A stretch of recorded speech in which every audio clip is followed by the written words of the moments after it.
سڵاتان لەبێت و ئەم کاتتان باش بینەرانی خۆشەویستی تەلەڤیزیۆنی کۆمەڵە بە یارمەتی هاوڕێیانی هاوکارم لە خزمەتتاندام بۆ پێشکەشکردنی بابەتێک لە ژێناونیشانی مەترسیەکانی مین لەسەر ژینگە و مرۆڤ لە نووسینی بەڕێز معروف مەجید.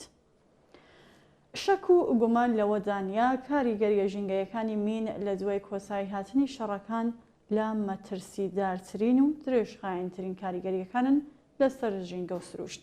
هەر ئەمەش وای کردووە ببێتە هۆی لە دەستدانی هەزاران دۆنم لە پاوان و دارستان و تەنانەت ڕووبار و سەرچاوەکانی ئاو و ناوچە گەشتیاریەکان و شوێنی سەدان هەزار باڵندە و ئاژەڵ. جگە لەو زیانە مادیانەیە کە لە کاتی هەڵگرتنەوە و پوچەڵکردنەوە لێ دەکەوێتەوە جگە لە زیانەکانی کوشتن و کەمەندامکردنی مرۆڤەکان. زیانی مینە دەریایەکان. مینە دەریایەکان لە چاو مینە وشکانیەکان مەترسیەکانیان کەمتر نییە. بۆ پێیەی بە شێوەیەکی بەرچاو ژینگەی دەریایی بە مینەکان دەتەنرێن کەوابوو تەقیەوەنەوەکانیش کاریگەریەکی وێرانکەری بۆ زیندەوەرە دەریایەکان بە تایبەتی ماسیەکان دروست دەکات. مین و هەرێمی کوردستان. هەرێمی کوردستان یەکێک لەو ناوچانایەنەکە بەهۆی شەڕ و ململانیەکان ژینگەی بەهۆی بوونی مینێکی زۆرەوە لە بەردەم هەڕەشێکی گەورەدا بووە و هەیە.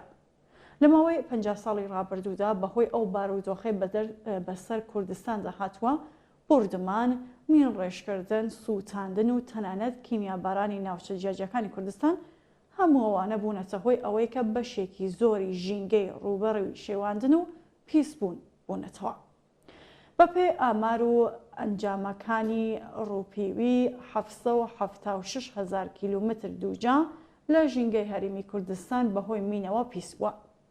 هەم وەک ژینگە مەترسیەکی ترسناکە بۆ مرۆڤ و ئاژەڵانیش لەم ڕێژەیە نزیکەی 511,000 کیلومتر دووجا پاکراوەتەوە و 206,000 کیلومتر دووجا ماوە پاک بکرێتەوە. عێراق و 25 ملیۆن میل. ئەو ڕاپۆرتانەیە کە لەلایەن حکوومەتی عێراقەوە لەو بارەیەوە خراونەتە ڕوو بەپێ پەیمانی قەدەغەکردنی مینەکانی ئۆتاوا ئاماژە بەوە دەکەن کە لە عێراق تا ئێستا شایەت حاڵی چاندنی 25 ملیۆن مین بووە. هەروەها بەپێ خەمڵاندنی هەرێمی کوردستان زیاتر لە 5 ملیۆن مین لەخۆ دەگرێت. ئەمەش تەنها ژمارەی ئەو مینانە دەگرێتەوە کە لەلایەن سوپای پێشووی عێراق لە سەردەمی بەعسدا چێندراون. زیاتر لە 13,000 کەس دەبنە قوربانی مین. ڕێکخراوی مینی کوردستان سەبارەت بە قوربانی مین لە هەرێمی کوردستان ئاماژە بەوە دەکات تا ئێستا ژمارەی قوربانیانی مین کە لەلایەن کۆمپانیاکەوە تۆمارکراوە گەیشتووەتە زیاتر لە 13,500 کوژرا و کەمەندام و نزیکەی 20,000 سەر ئاژەڵیش بەهۆی مینەوە لەناوچوون. لە ساڵی 1992 کە کاری هەڵگرتنەوە و پاکردنەوەی زەویە مین ڕێژراوەکان لە هەرێمی کوردستان دەستی پێکردووە، 39 کارمەندی سەر بە دەستگای مین و ڕێکخراوەکانی بواری مین گیانیانە دەستاوە و 106 کەسیش کەمەندا بوون. هەنووکە چەندین تیم لە کوردستان بۆ بنبڕکردنی گۆڕەترین مەترسی سەدا کار دەکەن بۆ پاکردنەوەی ژینگە بۆ ژیانی هاوڵاتیان. ژینگەی عێراق و مەترسیەکانی مین. لە ئەنجامی ململانیە بەردەوامەکاندا لە عێراق مین بڵاوبووەتەوە. سەرەتا بە شەڕی نێوان ئێران و عێراق لە ساڵی 1970 دەستی پێکرد، دواتر کە سەدام حوسەین لە ساڵی 1991 کۆیتی داگیر کرد، پاشان لەشکرکێشی ئەمریکا بۆ سەر عێراق لە ساڵی 2003، دواتر ململانێ ئەکتیڤەکان کە بووە هۆی سەرهەڵدانی داعش و کۆنتڕۆڵکردنی یەک لە سەر سێ خاکی عێراق لە ساڵی 2014 لەلایەن داعشەوە تا کۆتایی ساڵی 2019. عێراق لە راپۆرتەکانی خۆیدا ڕایگەیاند کە 1,200,000 کیلومتری چوارگۆشە لە خاکەکەی بە مینی دژەمڕۆیی چێنراوە. هەنووکەش ڕووبەری 3,000 کیلومتری چوارگۆشە لە خاکی عێراق مین ڕیشکراوە و بە پاشماوەکانی جەنگ پیس بووە. بە تایبەتی لە ناوچەکانی قەزای خانەقین لە پارێزگای دیالە، ناحیەی زۆرباتیە لە قایم مەقامیەتی واست و دەڤەری سنووری شەرتولعەرەب لەگەڵ ئێراندا. مین و شێرپەنجە و کەمەندام بوون.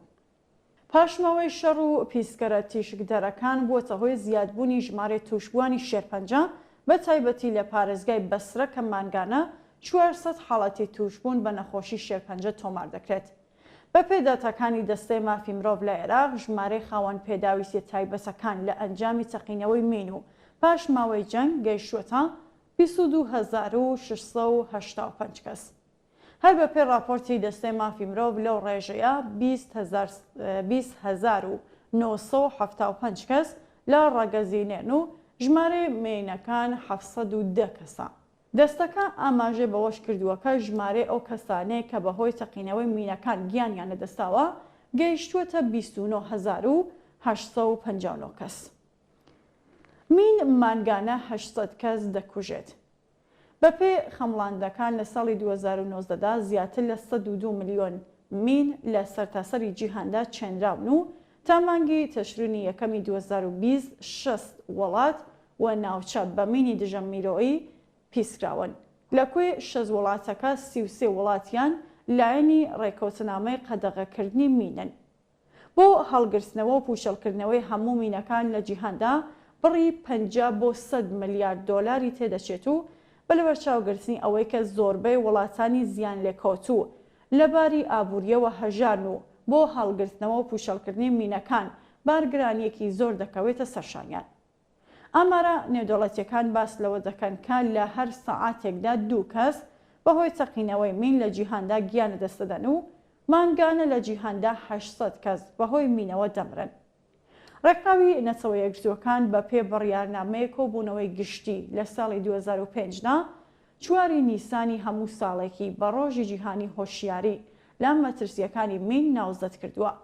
ئەمەش لە چوارچێوەی ئەو پاڵپشتیانەیە کە نەتەوە یەکگرتووەکان و ڕێکخراوەکانی پێشکەشی ئەو وڵاتانەی دەکەن کە کێشەی پەیوەست بە مینیان هەیە و بۆ هاندانی بنیادنانەوە و پەرەپێدانی توانە نیشتمانیەکان لە وڵاتانێک کە مین و پاشماوەی تەقەمەنی هەڕەشەن بۆ سەر سڵامەتی خەڵکی مەدەنی یان بربەستن لە بەردەم گەشەکردنیان.